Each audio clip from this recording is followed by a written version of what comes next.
Free, limited, bestseller. These three words are some of the most powerful words you can use in marketing. They're all known to capture attention, and they often get people to take action. So what's the problem? They have been overused and overhyped, and for all but one, they are now met with skepticism. So does that mean you should never use them? No, they're all still powerful. You just need to use them in a different way.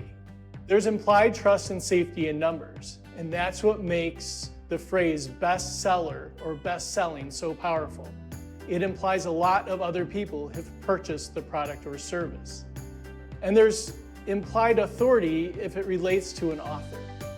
At least there used to be. Nowadays, there's no shortage of best-selling authors on LinkedIn or best-selling books on Amazon.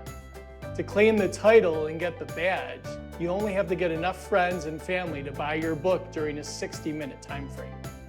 Yet there's a big difference between being a best-selling author or a best-selling item for 1 hour compared to an entire day, an entire week, or an entire year.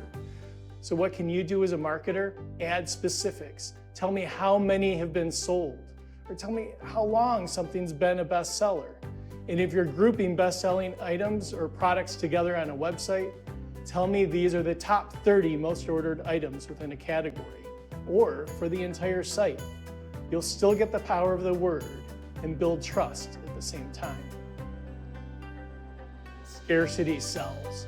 People don't want to miss out, and that's what makes the word limited so powerful.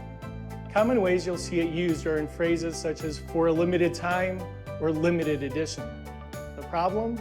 Limited isn't always a small number or a short time frame. Heck, the entire collectibles industry played into this in the 1980s and 90s. You'd see limited editions of 45 casting days.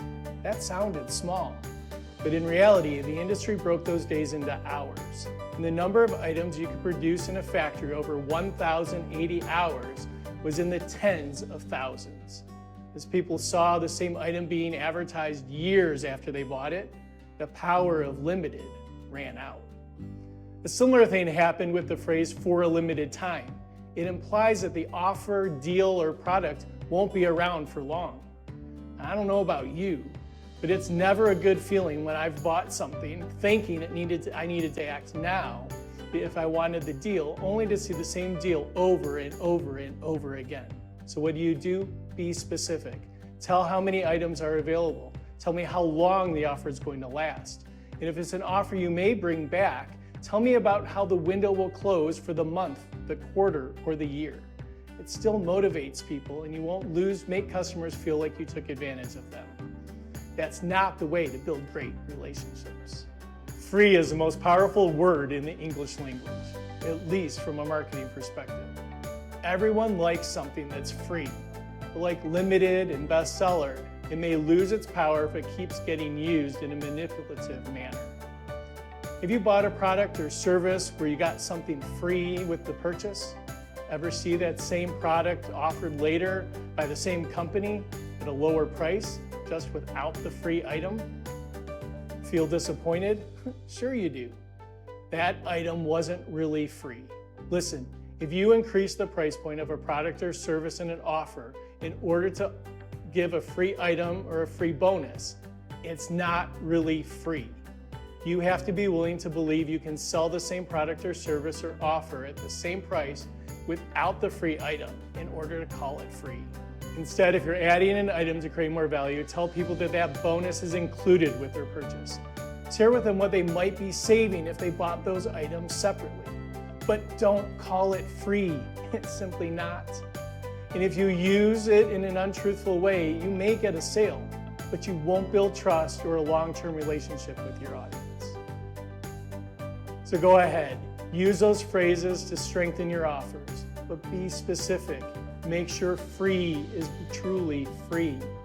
Make sure limited ends and that you know or share when it's going to end. And tell me what makes something a bestseller. And once you've added the specifics, if it doesn't sound good anymore, then rethink whether you should actually use the phrase at all. You'll create a better customer experience in the process and be able to feel good about how you're marketing your products, services, and your business.